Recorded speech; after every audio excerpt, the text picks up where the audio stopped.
lạnh em ở nơi đó có nhớ kỷ niệm ngày xưa không? Chậm chọc suốt đêm cố gắng suy nghĩ tại sao chia tay vẫn chưa thông. Anh đang muốn nắm chặt tay em và nghe từng lời chân thật được bộc lộ, chứ không phải im lặng ngồi nhìn thời gian dồn nén nỗi đau thành phẫn nộ. Vô tình cơn mơ đêm nay cuốn trôi niềm vui của anh đi xa, từng hơi lạnh xuyên qua cửa sổ anh nhớ cái chạm của ngày hôm qua. Trên bức tường vẫn còn tấm ảnh, vẫn nhìn nụ cười để quên mệt mỏi, tự giam mình lại trong căn phòng tối rồi tự làm khó mình bằng câu hỏi. Anh hỏi bản thân tại sao lại xóa kỷ niệm từng mang trong tiềm thức, đè nặng tâm trí bằng những suy nghĩ cố biến mọi chuyện thành phiền phức. Anh đã cố phản đối khi họ nói rằng anh vẫn còn yêu em tha thiết, dối người nhưng không thể dối lòng, cảm thấy là liệu bao trùm bên gối chiếc.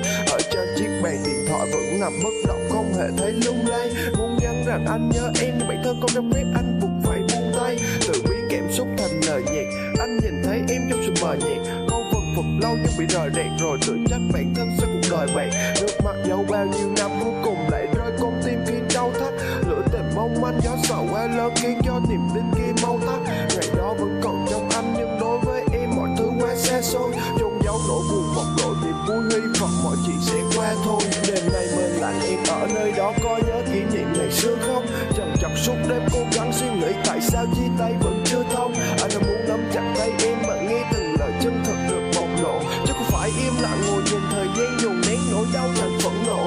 Đêm nay mưa lạnh em ở nơi đó có nhớ kỷ niệm ngày xưa không?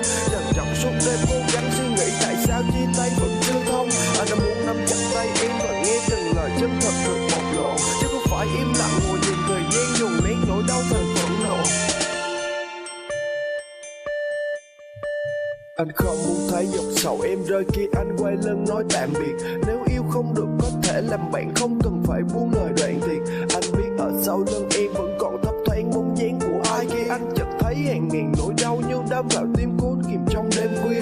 Anh vẽ lại em bằng khói bụi trắng và thêm vào đó một chút men say. Anh đốt thời gian bằng những giai điệu cố quên buồn giận vượt qua đêm này. Anh ước mình là khoảng trời bao la mà em từng nghĩ trong cơn mơ sẽ là ánh nắng ban mai sưởi ấm tim người nhẹ nhàng về đêm thơ. Anh không muốn biết quá khứ của em ra sao, chỉ cần biết hiện tại tương lai. Đường đời trông gai quá nhiều lối rẽ, nhiều cách chọn lựa người sẽ thương ai. Đối diện nỗi đau đứng dậy vươn vai, hai khép mình lại đầu hàng chướng ngại. Xin người hãy nhớ đằng sau lưng em còn anh tồn tại theo em đêm ngày.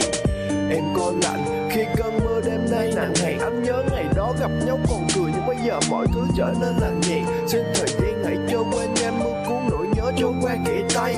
Đôi tình và những thiên thu còn những ký ức nhờ gió thổi bay.